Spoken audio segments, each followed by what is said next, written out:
Consistent রিভিশনে থাকতে হবে, মুরাজা করতে হবে এই কোরআনকে হেফজ করে ফেলা এটা সহজ, কিন্তু এটাকে টিকিয়ে রাখা বড্ড কঠিন। যারা তোমরা হেফজ কমপ্লিট করেছো, হাফাজাতুল কোরআন, তোমাদেরকে উদ্দেশ্য করে আল্লাহ রাসূল সাল্লাল্লাহু আলাইহি ওয়া আলিহি ওয়াসাল্লাম বলেন যে তাআহাদুল কোরআন, তোমরা ডেইলি বেসিসে কোরআনকে কি করো? রিভাইজ করো, রিভিশন দাও, মুরাজা করো, এটাকে সম্মান করো। কেননা পোষ মানানো হয়নি এরকম কোন বন্য উট যদি এটা রশি ছেড়ে দেওয়া হয়, এটা যেমনি ছুটে পালায়, দৌড়ে পালায়, এটারে ফিরে আনা যেমনি কঠিন, কোরআন হেফজ করার পরে, মুখস্থ করার পরে কেউ যদি ভুলে যায়, ওইটারে আবার রিভাইভ করা তার চেয়েও বেশি কঠিন। এবং আল্লাহ রাসূল সাল্লাল্লাহু আলাইহি ওয়া আলিহি ওয়াসাল্লাম তিনিও যাতে ভুলে না যান বারবার কোরআন পড়তেন, বারবার রিভাইজ করতেন। রাসূল সাল্লাল্লাহু আলাইহি ওয়াসাল্লামের কষ্ট হয়ে যেত, ফলে আল্লাহ তাআলা বলেছেন, নবী আপনি তাড়াহুড়ো করে এত কষ্ট, এত প্রেসার আপনার উপর নেওয়ার দরকার নেই, আমি আপনাকে পড়িয়ে দেব। জিবরিল যখন পড়ে শুধু ফলো করেন, সেটা একবার পড়ে নিন, মুখস্থ আমি আল্লাহ করে দেব। এরপরেও আল্লাহ রাসূল সাল্লাল্লাহু আলাইহি ওয়া আলিহি ওয়াসাল্লাম রেগুলার বেসিসে কোরআন পড়তেন, সাহাবাদেরকে কোরআন শোনাতেন, আবার সাহাবাদের কাছ থেকে কোরআন শুনতেন। এবং সারা বছর কোরআনের যতটুকু নাজিল হতো,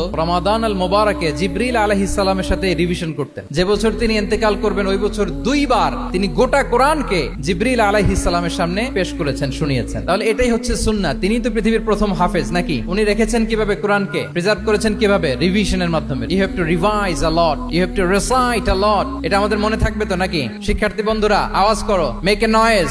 মনে থাকবে ইনশাআল্লাহ।